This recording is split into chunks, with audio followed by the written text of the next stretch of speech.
I also haven't thrown a temper tantrum or argued about anything. I haven't cared enough.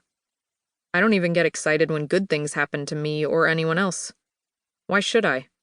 Good things never last. I spent many years in counseling.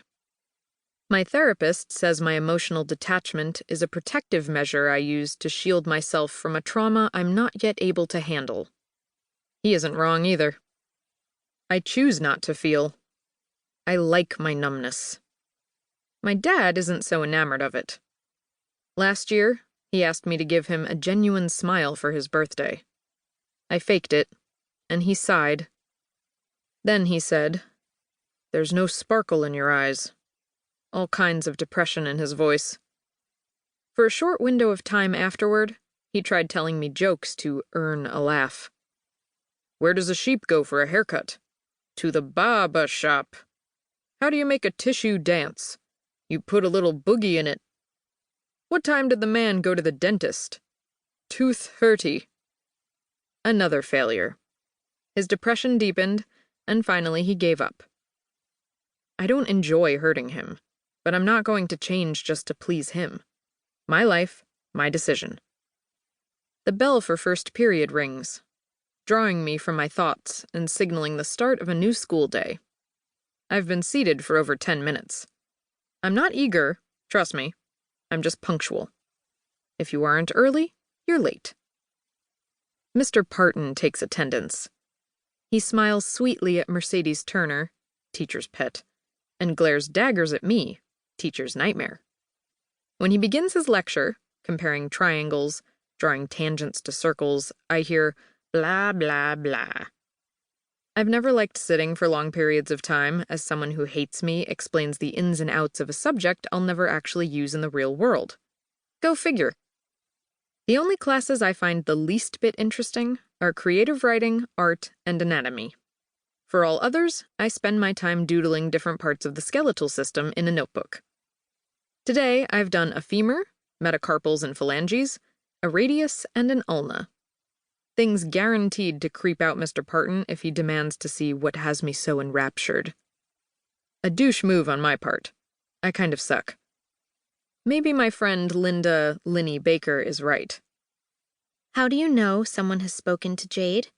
They're crying. Linny offered the quip after I made a junior sob for giving her the stink eye. At school, the only people I talk to, besides my friends, are the students who insult my friends. I never shout, only warn, but for some reason my calm tone elicits fear.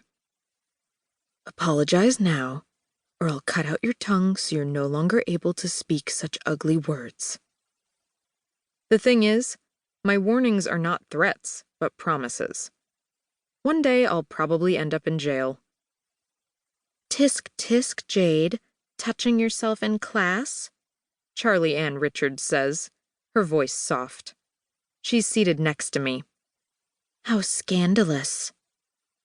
I realize that I stopped drawing in favor of tracing my fingertips over the plethora of scars at the base of my neck, courtesy of the car wreck and my seatbelt. Thanks to shards of glass, more scars decorate my abdomen and legs. Ignoring Charlie Ann, I pick up my pencil and draw a sternum, then a rib cage.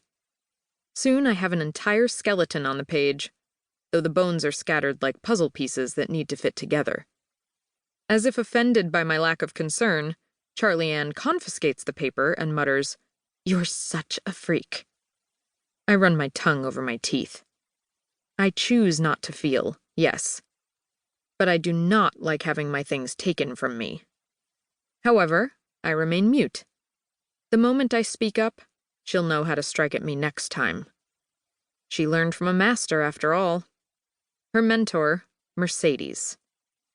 According to Linny, Charlie Ann is Mercedes's clone, and together the two are the most popular girls at Hathaway High.